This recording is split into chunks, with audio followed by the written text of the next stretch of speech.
নমস্কার বন্ধুরা, আপনাদের সবাইকে সীমা রান্নাঘরে স্বাগত। আজ আমি রান্না করব বাসমতি রাইস দিয়ে পায়েস। তো বাসমতি রাইসের যে পায়েসটা আমি বানাবো তার জন্য এখানে আমি কি কি উপকরণ নিয়েছি আর এই পায়েসের মধ্যে আমি কি কি উপকরণ ব্যবহার করব, আপনারা কিন্তু আমার পুরো ভিডিওটা দেখুন, স্কিপ করে যাবেন না। আপনারা আমার সঙ্গে থেকে পুরো ভিডিওটা দেখে তারপরে রেসিপিটা শিখে নিন। তো তার জন্য দেখুন আমি এখানে 2 লিটারের মতো দুধ নিয়ে নিয়েছি আর দুধটাকে হালকা আগে থেকে একটু জাল করে নিয়েছি। খুব ভালো জাল করিনি, হালকা করে দুটো বলক তুলেই রেখেছি। তো এখন আমি গ্যাসের ফ্লেমটা বাড়িয়ে দিচ্ছি আর এতেই আমি দিয়ে দেব পায়েসটা রান্না করব। তো দুধটাকে আমি প্রথমে একটু জাল করে নেব একটু ভালো করে। আর দেখুন হালকা গরম হয়ে গেছে দুধটা, এর মধ্যে আমি দিয়ে দেব পাউডার দুধ। তো দেখুন এখানে আমি পাউডার দুধটা নিয়ে নিয়েছি, এই পাউডার দুধটাকে আমি গরুর দুধের মধ্যে মিশিয়ে নেব।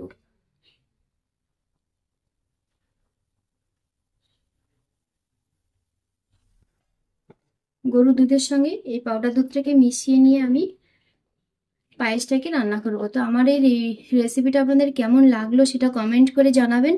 যদি ভালো লাগে তাহলে লাইক করবেন, শেয়ার করবেন, কমেন্ট করে জানাবেন কেমন হয়েছে।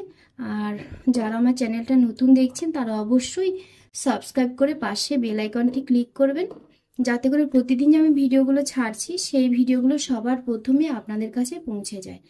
তো দেখুন পাউডার দুধটা দিয়ে আমি খুব সুন্দরভাবে গরুর দুধের সঙ্গে মিশিয়ে নিয়েছি আর একটুকুও লামস নেই, পুরোটা খুব সুন্দরভাবে মিশে গেছে।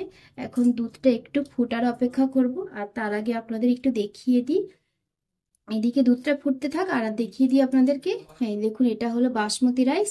তো এই রাইসটাকে আমি আগের থেকে পরিষ্কার করে ধুয়ে জলে ধুয়ে নিয়েছিলাম। তো দেখুন হালকা জল দিয়ে ভিজিয়ে রেখেছিলাম চালটাকে। তো কতক্ষণ আগে ভিজিয়ে রেখেছিলাম, প্রায় 3-4 চালটাকে আমি ভিজিয়ে রেখেছিলাম আধ ঘন্টা আগে। তো চালটা হালকাভাবে ফুলে গেছে আর এর সঙ্গে আমি দিয়ে দেব আরও একটা উপকরণ। সেই উপকরণটা যখন দেব তখন দেখিয়ে দেব। তো দুধটা দেখুন খুব সুন্দরভাবে ফুটে গেছে, এর মধ্যে এখন আমি দিয়ে দেব চালগুলোকে।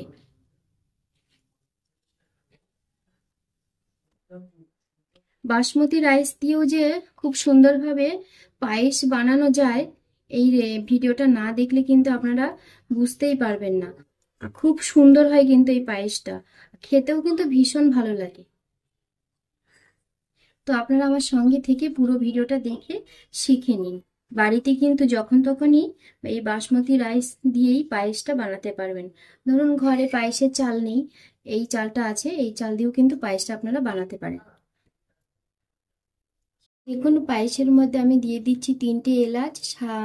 এই এলাচগুলোকে মুখটা ফাটিয়ে নিয়েছি আমি একটু, তো এই এলাচ 3টেকে দুধের মধ্যে দিয়ে দিচ্ছি আর দিয়ে দেব একটা তেজপাতা। এলাচটা দিলে খুব সুন্দর একটা পায়েসের ফ্লেভার হয়।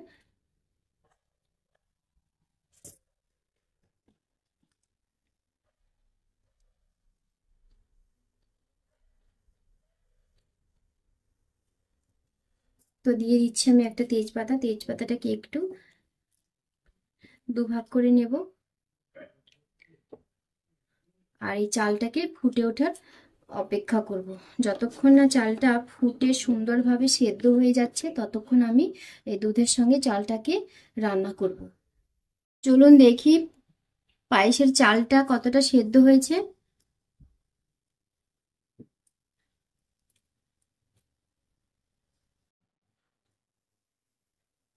দেখুন চালটা কিন্তু খুব সুন্দরভাবে সেদ্ধ হয়ে গেছে, এর চাইতে আর বেশি সেদ্ধ করার কোনো দরকার নেই।